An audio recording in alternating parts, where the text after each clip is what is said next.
বন্ধুরা, ফাল্গুনি রান্নাঘরে আপনাদের সবাইকে স্বাগত জানাই। আজকে আমি এক রেসিপি নিয়ে আবারও আপনাদের কাছে চলে এসেছি। চিকেনের এক রেসিপি নিয়ে আপনাদের কাছে চলে এসেছি। তো আপনারা ভিডিওটা প্রথম থেকে শেষ অবধি পুরো দেখতে থাকুন। চলুন রান্নার কাছে যাই। চিকেনের রেসিপিটা বানানোর জন্য উনুনে কড়াই বসিয়ে দিয়েছি, আর এখানে আমি মুরগির মাংস নিয়ে নিয়েছি। প্রথমে সরষের তেল কড়াই দিয়ে দেব।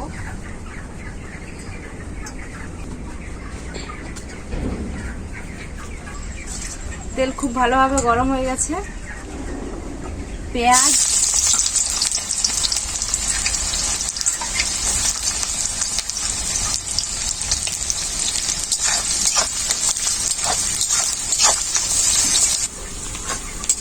আধ ভাজা হয়ে গেছে, কিছুটা তুলে রেখে দেব।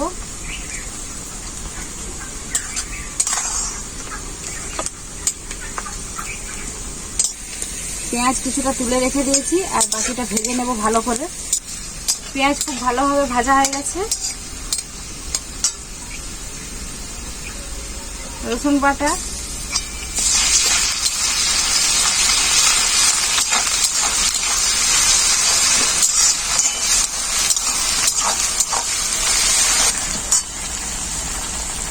আদা বাটা, জিরে বাটা, ধনে বাটা,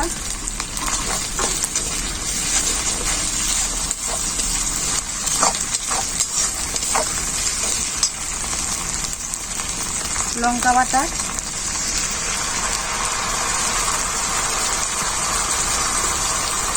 হলুদ গুঁড়ো,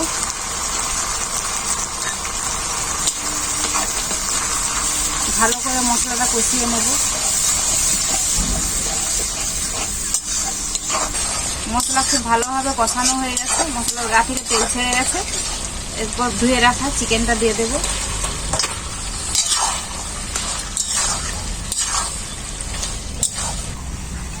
আমি পেঁয়াজে লবণ দিইনি, লবণটা এখন দিয়ে দিচ্ছি।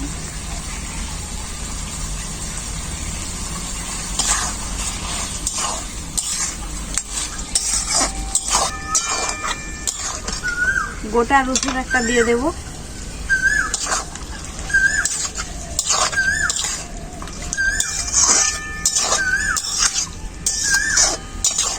কিছুক্ষণ নাড়াচাড়া করে নিয়েছি।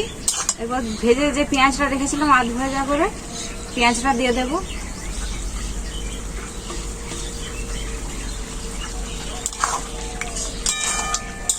ভালো করে মাংসটাকে কষিয়ে নেব।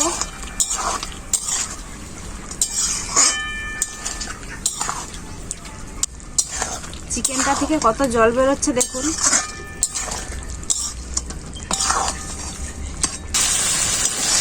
মাংস খুব ভালোভাবে কষানো হয়ে গেছে।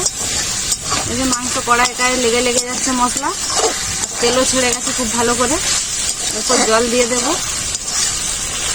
আমি কিন্তু এখানে আলু দিচ্ছি না, আপনারা চাইলে আপনারা আলু পছন্দ করলে আলু দিতে পারেন।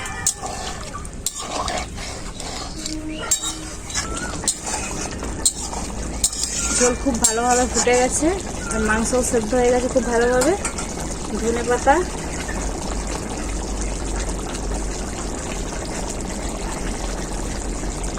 গরম মশলা,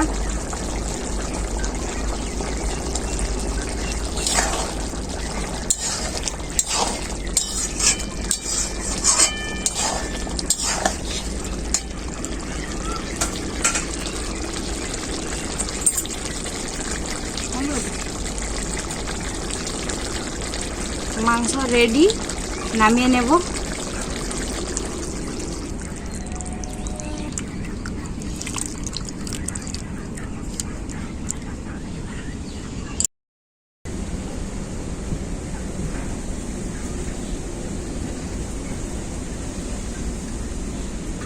রসুনটাকে এইভাবে হাতে মেখে খেলে দারুণ লাগে।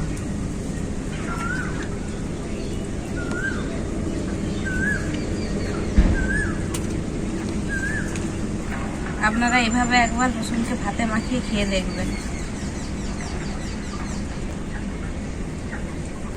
পুরো অসাধারণ স্বাদ লাগছে। মাংসটাও খুব সুন্দর সেদ্ধ হয়ে গেছে। বন্ধুরা, এভাবে আপনারাও বাড়িতে বানিয়ে খাবেন, খেতে খুবই অসাধারণ হয়েছে। কেমন হয়েছে রেসিপিটা কমেন্ট করে অবশ্যই জানাবেন। ভিডিওটা ভালো লাগলে লাইক শেয়ার করে দেবেন আর সাবস্ক্রাইবও করে দেবেন যাতে পরবর্তী ভিডিওটা দেখতে পান। আপনারা ভালো থাকবেন, সুস্থ থাকবেন। ভিডিওটা এখানে শেষ করলাম।